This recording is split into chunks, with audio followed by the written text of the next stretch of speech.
Hi hello ನಮಸ್ಕಾರ, welcome back to Sakshi kitchens and logs. ಇದು ಸೋಮವಾರ ಸಂಜೆ ಲಾಗ್ ಆಗಿರುತ್ತೆ. ಸೋಮವಾರ ಸಂಜೆ ಇವತ್ತು 5 ಗಂಟೆಯಿಂದನೇ ಲಾಗ್ನ ಶುರು ಮಾಡ್ಕೊಂಡಿದ್ದೀನಿ. ಮಧ್ಯಾಹ್ನದಿಂದನೇ ಲಾಗ್ನ ಮಾಡ್ಕೋಬೇಕಾಗಿತ್ತು, ಯಾಕಂದರೆ ಮಧ್ಯಾಹ್ನ ಸ್ವಲ್ಪ ಜಾಸ್ತಿನೇ ಕೆಲಸ ಇತ್ತು. ಇನ್ನು ಕೆಲಸ ಮಾಡ್ಕೊಂಡು ಕೂತ್ಕೊಂಡ್ರೆ ವೀಡಿಯೋ ಮಾಡೋದಕ್ಕಾಗಲ್ಲ. ವೀಡಿಯೋ ಮಾಡ್ಕೊಂಡು ಕೂತ್ಕೊಂಡ್ರೆ ಕೆಲಸ ಅಂತೂ ಬೇಗನೆ ಆಗೋದಿಲ್ಲ ಅಂತ ಹೇಳ್ಬಿಟ್ಟು ಬೇಡ ಸಂಜೆಯಿಂದನೇ ಮಾಡ್ಕೊಳ್ಳೋಣ ಅಂತ ಹೇಳ್ಬಿಟ್ಟು ಸಂಜೆಯಿಂದ ಲಾಗ್ನ ಶುರು ಮಾಡ್ಕೊಂಡಿದ್ದೀನಿ. ನೆನೆಸಿಟ್ಕೊಂಡಿರೋಂತಹ ಅಕ್ಕಿನ ರುಬ್ಬಿ ಇವಾಗಲೇ ಇಟ್ಬಿಟ್ರೆ ನಾಳೆ ಬೆಳಗ್ಗೆಗೆ ತುಂಬಾ ಹುಳಿ ಬರುತ್ತೆ. ಹಾಗಾಗಿ ಇವಾಗಲೇ ಇಟ್ಕೊತಿದ್ದೀನಿ. ಇವಾಗ ಚಳಿ ಇರೋದ್ರಿಂದ ನಾವು ಎಷ್ಟು ಬೇಗ ರುಬ್ತೀವೋ ಅಷ್ಟು ಚೆನ್ನಾಗಿ ಹಿಟ್ಟು ಹುಳಿ ಬರುತ್ತೆ. ಹಾಗಾಗಿ ಒಂದು ಸ್ವಲ್ಪ ಬೇಗನೆ ರುಬ್ಕೊತಿದ್ದೀನಿ. ನಾನು 4 ಗಂಟೆಗೆ ರುಬ್ಕೊಳ್ಳೋಣ ಅಂತ ಅಂದ್ಕೊಂಡೆ, ಆದರೆ ಊರಿಂದ ಅಪ್ಪ ಬಂದಿದ್ರು, ಅವ್ರ ಜೊತೆ ಮಾತಾಡ್ಕೊಂಡು ಕೂತ್ಕೊಂಡು ಮರ್ತೇ ಹೋಗ್ಬಿಟ್ಟಿದ್ದೆ. ಹಾಗಾಗಿ ಒಂದು 5 ಗಂಟೆಗೆ ಹಿಟ್ಟನ್ನ ರುಬ್ಬಿಡ್ತಾ ಇದ್ದೀನಿ. ಇವಾಗಂತೂ ಎಷ್ಟು ಚಳಿ ಇದೆ ಅಂದರೆ ನಾವು 3 ಗಂಟೆಗೆ ರುಬ್ಬಿದ್ರೂ ಹುಳಿ ಬರೋದೇ ಇಲ್ಲ, ಆ ಥರ ಚಳಿ ಇದೆ. ಎಷ್ಟು ಬೆಳಗ್ಗೆಯಿಂದ ಸಂಜೆವರೆಗೂ ಅದೇ ಥರನೇ ಇರುತ್ತೆ. ಹಾಗಾಗಿ ಒಂದು ಸ್ವಲ್ಪ ಬೇಗನೆ ರುಬ್ಕೊತಾ ಇದ್ದೀನಿ ಇಲ್ಲಿ ಹಿಟ್ಟೆಲ್ಲ ರುಬ್ಬಾದ ನಂತರ ಮಿಕ್ಸಿ ಜಾರ್ನ ಎಲ್ಲ ನೀಟಾಗಿ, ಹಾಗೆ ಮಿಕ್ಸಿನೂ ಸಹ ನೀಟಾಗಿ ಒರೆಸ್ಕೊಂಡು ಇಟ್ಕೊತಾ ಇದ್ದೀನಿ. ಈ ಥರ ಅವಾಗಲೇ ನಾವು ನೀಟಾಗಿ ಒರೆಸ್ಕೊಂಡು ಇಟ್ಕೊಂಡ್ರೆ ಕ್ಲೀನಾಗೂ ಸಹ ಇರುತ್ತೆ. ಆಮೇಲೆ ನೋಡೋದಕ್ಕೂ ಸಹ ತುಂಬ ಚೆನ್ನಾಗಿ ಕಾಣಿಸುತ್ತೆ ಅಂತೇಳಿ ನಾನು ಈ ಥರ ಮಾಡ್ಕೊತೀನಿ. ಇನ್ನು ಅದಾದ ನಂತರ ಸಂಜೆ ಆಗಿತ್ತಲ್ವ, ಟೀ ಮಾಡೋಣ ಅಂತೇಳಿ ಟೀಗೂ ಸಹ ಇಟ್ಕೊತಾ ಇದ್ದೆ. ಹಾಗೆ ನಾನು ಯಾವಾಗಲೂ ಮಾಡೋ ಥರನೇ ಇವತ್ತು ಸಹ ಹಾಲಲ್ಲಿರುವಂತಹ ಕೆನೆನ ಒಂದು ಬಾಕ್ಸಿಗೆ ಸ್ಟೋರ್ ಮಾಡಿ ಇಟ್ಕೊಂಡಿದ್ದೀನಿ. ನಾನು ಹಿಂದಿನ ಲಾಗಲ್ಲೂ ಸಹ ಹೇಳಿದ್ದೆ, ಈ ಥರ ಕೆನೆನ ತೆಗೆದಿಟ್ಕೊಂಡು ಹಾಗೆ ನಾನು ದೇವ್ರ ದೀಪಕ್ಕೆ ಇದೇ ತುಪ್ಪನೇ ಬಳಸ್ಕೊತೀನಿ ಅಂತ. ನಾನು ಒಂದ್ಸರಿ ಇವಾಗ ಆಲ್ರೆಡಿ ಇದರಿಂದ ಬೆಣ್ಣೆನ ತೆಗೆದುಬಿಟ್ಟಿದ್ದೆ. ನಾನು ವೀಡಿಯೋ ಮಾಡ್ಕೊಳ್ಳೋಣ ಅಂದರೆ ಅವತ್ತು ಮರ್ತೋಗ್ಬಿಟ್ಟೆ. ಬೆಣ್ಣೆ ಇನ್ನೇನು ಕಾಯಿಸೋವಂತಹ ಟೈಮಲ್ಲಿ ಇದನ್ನ ವೀಡಿಯೋ ಮಾಡ್ಕೋಬೇಕಲ್ಲ ಅಂತ ಅಂದ್ಕೊಂಡ್ಬಿಟ್ಟಿದ್ದೆ. ಇನ್ನು ಇವಾಗೇನು ಕಲೆಕ್ಟ್ ಮಾಡ್ತಿದ್ದೀನಲ್ವ ಕೆನೆನ, ಇದರಿಂದ ನಾನು ಯಾವಾಗಾದರೂ ಬೆಣ್ಣೆ ತೆಗಿತೀನಲ್ವ ಆವತ್ತು ಆ ವಿಡಿಯೋನ ಶೇರ್ ಮಾಡ್ಕೊತೀನಿ. ಹಾಗೆ ಇನ್ನು ಇವತ್ತಿನ ಈವ್ನಿಂಗ್ ಸ್ನ್ಯಾಕ್ಸಿಗೆ ಅಂತ ನಾನಿಲ್ಲಿ ಪೊಟ್ಯಾಟೊ ಪಾಪ್ಕಾರ್ನ್ನ ಮಾಡಿದ್ದೆ. ಅದನ್ನ ಯಾವ ಥರ ಮಾಡಿದ್ದೀನಿ ಅಂತ ನಿಮ್ಮ ಜೊತೆಗೆ ಶೇರ್ ಮಾಡ್ತಾಯಿದ್ದೀನಿ, ನೋಡ್ಕೊಂಬನ್ನಿ. ಇವಾಗ ಮೊದಲಿಗೆ ಇಲ್ಲಿ ಪೊಟ್ಯಾಟೊ ಪಾಪ್ಕಾರ್ನ್ ಮಾಡೋದಕ್ಕೆ ಒಂದು ಬೌಲಿಗೆ ನೀರು ಹಾಕ್ಕೊಂಡು ತೊಗೊಂಡಿದ್ದೀನಿ. ಯಾಕಂದರೆ ಇಲ್ಲಿ ಪೊಟ್ಯಾಟೊನ ತುರ್ಕೋಬೇಕಾಗತ್ತೆ.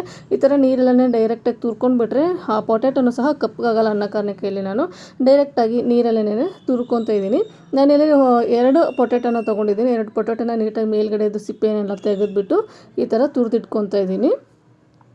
ನಿಮ್ಮ ಹತ್ರ ಏನಾದರೂ ಇದಕ್ಕಿಂತ ಚಿಕ್ಕದು ಜಾಲರಿ ಇದ್ದರೆ ತುರಿಯೋದು, ಅದರಲ್ಲೂ ಸಹ ನೀವು ತುರಿಬೋದು. ಅದರಲ್ಲೂ ತುಂಬಾ ಚೆನ್ನಾಗಿ ಬರುತ್ತೆ. ನನ್ನ ಹತ್ರ ಇರಲಿಲ್ಲ, ಹಾಗಾಗಿ ಈ ಮೀಡಿಯಮ್ ಸೈಜಲ್ಲಿ ಬರುತ್ತಲ್ವ ಈ ಥರದ್ದು ತೊಗೊಂಡಿದ್ದೀನಿ. ಇನ್ನು ಇಲ್ಲಿ ತುರ್ಕೊಂಡಿರೋಂತಹ ಪೊಟ್ಯಾಟೊ ಏನಿತ್ತಲ್ವ ಅದನ್ನು ಇವಾಗ ನೀರನ್ನೆಲ್ಲ ಹಿಂಡಿಬಿಟ್ಟು ಪೊಟ್ಯಾಟೊನ ಸಪ್ರೇಟಾಗಿ ತೊಗೋಬೇಕಾಗುತ್ತೆ. ಯಾಕಂದರೆ ನೀರಿದ್ದರೆ ನಮಗೆ ಪಾಪ್ಕಾರ್ನ್ ಮಾಡೋದಕ್ಕೆ ಚೆನ್ನಾಗಿರಲ್ಲ. ಹಾಗಾಗಿ ಪೂರ್ತಿಯಾಗಿ ಅದರಲ್ಲಿ ನೀರಿರಬಾರ್ದು. ಆ ಥರ ನಿಮ್ಮದು ಬಾಡಿ ಪ್ರೆಷರೆಲ್ಲ ಹಾಕಿಬಿಟ್ಟು ನೀಟಾಗಿ ಹಿಂಡ್ಕೊಂಬಿಡಿ ನೀರನ್ನ. ಇನ್ನು ನಾನಿಲ್ಲಿ ಇದೇ ಥರನೇ ಎಲ್ಲ ಪೊಟ್ಯಾಟೋಸ್ನು ಈ ಥರ ನೀಟಾಗಿ ಹಿಂಡ್ಕೊಂಬರ್ತಾಯಿದ್ದೀನಿ. ನಾನು ನಿಮಗೆ ತೋರಿಸ್ತಾಯಿದ್ದೀನಿ ನೋಡಿ ಯಾವ ಥರ ಅಂತೇಳ್ಬಿಟ್ಟು. ಇದೇ ಥರನೇ ಹಿಂಡ್ಕೊಂಡು ತೊಗೊಂಬರ್ಬೇಕಾಗತ್ತೆ. ಇನ್ನು ನಾನಿಲ್ಲಿ ಎಲ್ಲ ಪೊಟ್ಯಾಟೋಸ್ನ ಈ ಥರ ಹಿಂಡ್ಕೊಂಡು ತೊಗೊಂಬಂದಿದ್ದೀನಿ ನೋಡಿ. ಇನ್ನು ಇದಕ್ಕೆ ರುಚಿಗೆ ತಕ್ಕಷ್ಟು ಉಪ್ಪನ್ನ ಸೇರಿಸ್ಕೊತಾ ಇದ್ದೀನಿ. ಹಾಗೆ ಇಲ್ಲಿ ಒಂದು ಅರ್ಧ ಸ್ಪೂನ್ ಆಗೋಷ್ಟು ಕಾಳು ಮೆಣಸಿನ ಪುಡಿನ ಸೇರಿಸ್ಕೊತಾ ಇದ್ದೀನಿ, ಅಂದರೆ ಬ್ಲ್ಯಾಕ್ ಪೆಪ್ಪರ್ ಪೌಡರು. ಅದಾದ ನಂತರ ಚಿಲ್ಲಿ ಫ್ಲೇಕ್ಸ್ನ ಸೇರಿಸ್ಕೊತಾ ಇದ್ದೀನಿ.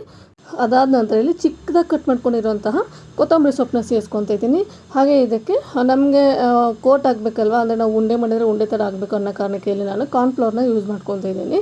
ಒಂದು 2ರಿಂದ 3 ಸ್ಪೂನ್ ಆಗೋಷ್ಟು ಕಾರ್ನ್ಫ್ಲೋರ್ನ ಹಾಕ್ಕೊಳ್ಳಿ. ಆವಾಗ ಗರಿಗರಿಯಾಗೂ ಬರುತ್ತೆ, ತುಂಬ ಚೆನ್ನಾಗಿ ಬರುತ್ತೆ. ಕಾರ್ನ್ಫ್ಲೋರ್ ಇಲ್ಲ ಅಂದರೆ ನೀವು ಇಲ್ಲಿ ಅಕ್ಕಿ ಹಿಟ್ಟನ್ನು ಸಹ ಬಳಸ್ಕೋಬಹುದು.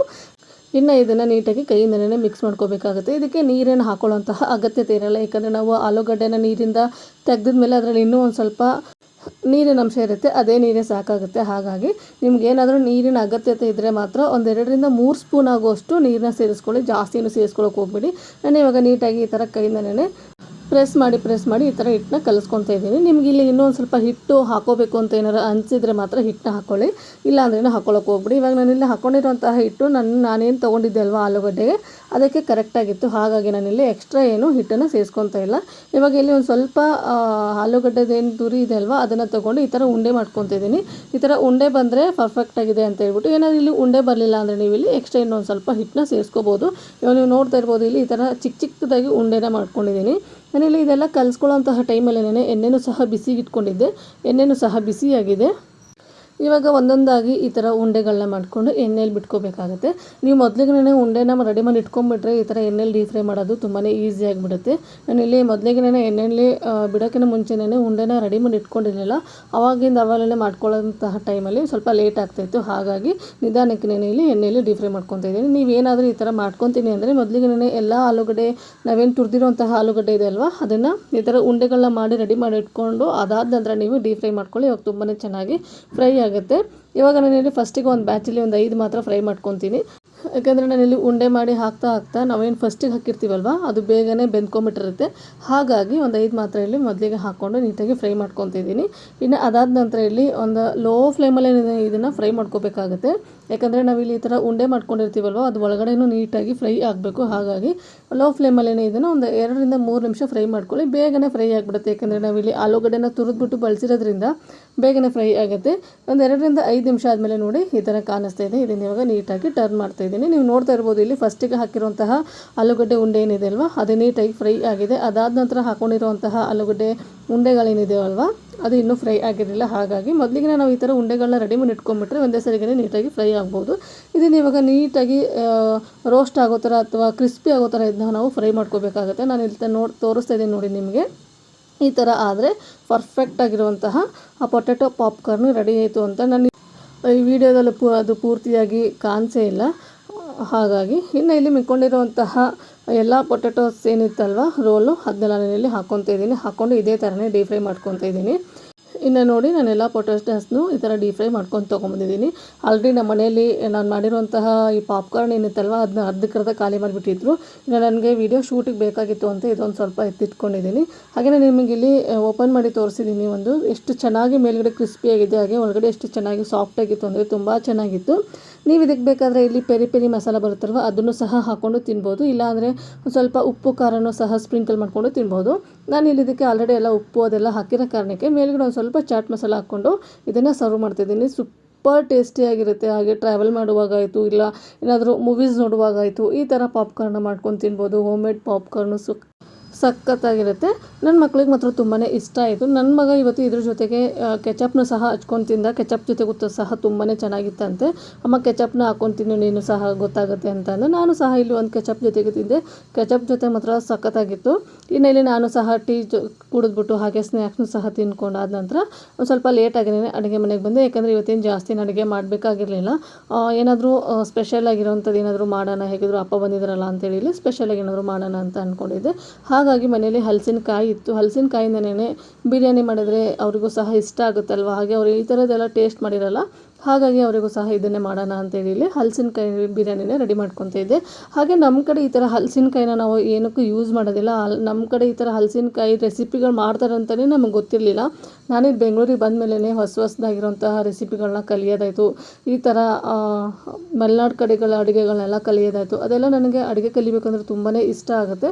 ಹಾಗಾಗಿ ಏನಾದರೂ ನನಗೆ ಗೊತ್ತೇ ಆಗದಿರೋಂತಹ ಅಡುಗೆಗಳೇನಾದರೂ ಇದೆ ಅದರಲ್ಲಿ ಕ್ಯೂರಿಯಾಸಿಟಿಯಿಂದ ನಾನು ಸಹ ಅಡುಗೆನ ಕಲ್ತ್ಬಿಟ್ಟು ಮನೆಯವರಿಗೆಲ್ಲ ಬಡಿಸೋದಂದರೆ ನಂಗೆ ತುಂಬ ಇಷ್ಟ ಆಗುತ್ತೆ. ಹಾಗಾಗಿ ಇವತ್ತು ತರಕಾರಿ ತೊಗೊಂಬರಕ್ಕೆ ಹೋದಾಗ ಹಲಸಿನಕಾಯಿ ಇತ್ತು. ಅಂಗಡಿಯಲ್ಲಿ ಕೇಳಿಬಿಟ್ಟು ನಾನು ಹಲಸಿನಕಾಯಿನ ತೊಗೊಂಡ್ಬಂದು ಇವತ್ತು ಈ ಬಿರಿಯಾನಿನ ಮಾಡಿದ್ದೀನಿ. ಯಾವ ಥರ ಮಾಡೋದು ಏನು ಅಂತ ನನಗೆ ಗೊತ್ತಿರಲಿಲ್ಲ. ಯಾಕಂದರೆ ನಮಗೆ ಹಲಸಿನಕಾಯಿನ ಬಳಸಿಲ್ಲ ಅಲ್ವಾ. ಹಾಗಾಗಿ ಇವತ್ತು ಹೆಂಗಾಗೋಗಿತ್ತು ಅಂದರೆ ನಾನು ಸಹ ಫಸ್ಟ್ ಟೈಮು ಈ ಬಿರಿಯಾನಿನ ಮಾಡ್ತಾ ಇರೋದು. ನಮ್ಮ ಮನೇಲಿ ನಾವು ಟೇಸ್ಟ್ ಮಾಡ್ತಾ ಇರೋದೇ ಫಸ್ಟ್ ಟೈಮು ಈ ಬಿರಿಯಾನಿನ. ಯಾವ ಥರ ಬರುತ್ತೆ ಅಂತಲೇ ಗೊತ್ತಿರಲಿಲ್ಲ. ನೋಡೋಣ ಒಂದು ಚೆನ್ನಾಗಿ ಬಂದರೆ ವೀಡಿಯೋನ ಮಾಡ್ಕೊಂಡಿರ್ತೀನಿ, ಅದನ್ನು ಶೇರ್ ಮಾಡಿದ್ರೆ ಆಯಿತು ಅಂತ ವೀಡಿಯೋನ ಮಾಡೋದಕ್ಕೂ ಸಹ ಶುರು ಮಾಡಿದೆ.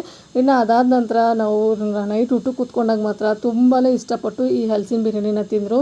ಅಂದರೆ ಈ ನಾನ್ ವೆಜ್ಜು ತಿಂದೇ ಇರೋರು ಇರ್ತಾರೆ ನೋಡಿ, ಆ ಥರದವ್ರಿಗೆ ಈ ಥರ ಹಲಸಿನ ಬಿರಿಯಾನಿ ಹಾಗೆ ಹಲಸಿನಕಾಯಿ ಕಬಾಬು ಅದೆಲ್ಲ ಮಾಡಿಕೊಟ್ರೆ ತುಂಬಾ ಇಷ್ಟಪಟ್ಟು ತಿಂತಾರೆ. ಒಂದು ಸೆಕೆಂಡಿಗೆ ಇದು ಚಿಕನ್ ಬಿರಿಯಾನಿ ಅಂತಲೇ ಅನ್ನಿಸ್ತಾ ಇತ್ತು ನಮಗೆ ನೋಡಿದಾಗ. ಹಾಗೆ ಅದ್ರದ್ದು ಫ್ಲೇವರ್ ಮಾತ್ರ ತುಂಬಾ ಚೆನ್ನಾಗಿ ಬರ್ತಾ ಇರುತ್ತೆ. ಒಂದ್ಸರಿ ಯಾರೆಲ್ಲ ಟ್ರೈ ಮಾಡಿಲ್ಲ ನೋಡಿ ಅವರೆಲ್ಲ ನೀವು ಈ ಥರ ಹಲಸಿನಕಾಯಿ ಬಿರಿಯಾನಿನ ಒಂದ್ಸರಿ ನೀವು ಸಹ ಟ್ರೈ ಮಾಡಿ, ನಿಮಗೂ ಸಹ ಇಷ್ಟ ಆಗ್ಬೋದು. ಹಾಗೆ ನಾನು ಇದನ್ನು ಯಾವ ಥರ ಕಟ್ ಮಾಡೋದು ಅಂತಲೂ ನನಗೆ ಗೊತ್ತಿರಲಿಲ್ಲ. ತೊಗೊಂಡು ಬರುವಾಗ ಅಂದರೆ ನಾನು ರೆಗ್ಯುಲರಾಗಿ ತೊಗೊಂಬರುವಂತಹ ಅಂಗಡಿಯಲ್ಲೇ ತೊಗೊಂಬಂದಿದ್ದು, ಅದ್ರ ತರಕಾರಿ ಎಲ್ಲ ತೊಗೊಂಬರ್ತೀನಲ್ವ ಅವ್ರ ಹತ್ರ ಕೇಳಿಬಿಟ್ಟು ಯಾವ ಥರ ಇದನ್ನ ಕಟ್ ಮಾಡೋದು ಏನು ಅಂತ ಹೇಳ್ಬಿಟ್ಟು ಅವ್ರ ಹತ್ರ ಕೇಳಿಬಿಟ್ಟು ನಾನು ಈ ಹಲಸಿನಕಾಯಿನ ತೊಗೊಂಡ್ಬಂದಿದ್ದಾಯಿತು. ನನಗೇನಾದರೂ ಅವ್ರ ಹತ್ರ ಏನಾದರೂ ಕೇಳಿರಲಿಲ್ಲ ಅಂದರೆ ನಾವು ನಾರ್ಮಲಾಗಿ ಯಾವ ಥರ ಕಟ್ ಮಾಡ್ತೀವಿ ನೋಡಿ ತರಕಾರಿಗಳನ್ನ ಅದೇ ಥರ ಕಟ್ ಮಾಡ್ಕೊಂಡ್ಬಿಡ್ತೀವಿ. ಅಂದರೆ ಇನ್ನು ಹಲಸಿನಕಾಯಿನ ಕಟ್ ಮಾಡೋದಕ್ಕೇ ಒಂದು ಪ್ರೊಸೀಜರ್ ಅಂತ ಇದೆ ಅಂತೆ. ಅಂದರೆ ಕೈಗೆಲ್ಲ ಎಣ್ಣೆ ಹಾಕ್ಕೊಂಡು ಹಾಗೆ ಚಾಕುಗೆಲ್ಲ ಎಣ್ಣೆ ಹಾಕ್ಕೊಂಡು ಈ ಥರ ಚಾಪಿಂಗ್ ಬೋರ್ಡ್ಗೆಲ್ಲ ಎಣ್ಣೆ ಹಾಕ್ಕೊಂಡು ಕಟ್ ಮಾಡಬೇಕಂತೆ. ಹಾಗಾಗಿ ನಾನು ಅವ್ರು ಯಾವ ಥರ ಹೇಳಿದ್ರು ಅದೇ ಥರನೇ ಇಲ್ಲಿ ಕಟ್ ಮಾಡಿಕೊಂಡು ಪಲಾವ್ನ ಅಥವಾ ಬಿರಿಯಾನಿನ ಮಾಡ್ಕೊತಿದ್ದೀನಿ. ತುಂಬಾ ಇಷ್ಟ ಆಯಿತು. ಇನ್ನು ಇದಾದ ನಂತರ ನನಗೆ ಮತ್ತೆ ವೀಡಿಯೋನ ಕಂಟಿನ್ಯೂ ಮಾಡೋದಕ್ಕೇ ಆಗಲಿಲ್ಲ. ಯಾಕಂದರೆ ಇಲ್ಲಿ ಈ ವಿಡಿಯೋನೂ ಸಹ ನಾನು ಶೂಟ್ ಮಾಡ್ಕೋಬೇಕಾಗಿತ್ತು. ಇದೆಲ್ಲ ಶೂಟ್ ಮಾಡ್ಕೊಳ್ಳೋ ಅಷ್ಟರಲ್ಲೇ ಊಟದ ಟೈಮು ಸಹ ಆಗಿತ್ತು. ಹಾಗಾಗಿ ನಾನು ಮತ್ತೆ ವೀಡಿಯೋನ ಸಹ ನನಗೆ ಕಂಟಿನ್ಯೂ ಮಾಡೋದಕ್ಕೆ ಆಗಲಿಲ್ಲ. ಇನ್ನು ಇವತ್ತಿನ ವ್ಲಾಗ್ನ ಇಲ್ಲಿಗೆ ಎಂಡ್ ಮಾಡ್ತಾಯಿದ್ದೀನಿ. ನಾನು ಮಾಡಿರುವಂತಹ ಲಾಗು, ನಾನು ಮಾಡಿರುವಂತಹ ರೆಸಿಪಿ ನಿಮಗೇನಾದರೂ ಇಷ್ಟ ಆದರೆ ಪ್ಲೀಸ್ ಲೈಕ್ ಮಾಡಿ, ಶೇರ್ ಮಾಡಿ, ಹಾಗೆ ಕಾಮೆಂಟ್ ಮಾಡಿ. ಇನ್ನೂ ಯಾರು ನನ್ನ ಚಾನಲ್ನ ಸಬ್ಸ್ಕ್ರೈಬ್ ಮಾಡಿಲ್ಲ ಪ್ಲೀಸ್ ಸಬ್ಸ್ಕ್ರೈಬ್ ಮಾಡ್ಕೊಂಡು ನೋಡಿ. ನಿಮ್ಮದೊಂದು ಸಬ್ಸ್ಕ್ರೈಬು ನನಗೆ ತುಂಬಾ ಇಂಪಾರ್ಟೆಂಟ್ ಆಗುತ್ತೆ. ಹಾಗೆ ನಿಮ್ಮ ಫ್ಯಾಮಿಲಿ ಆ್ಯಂಡ್ ಫ್ರೆಂಡ್ಸಿಗೂ ಸಹ ಈ ವಿಡಿಯೋನ ಶೇರ್ ಮಾಡಿ. Thank you.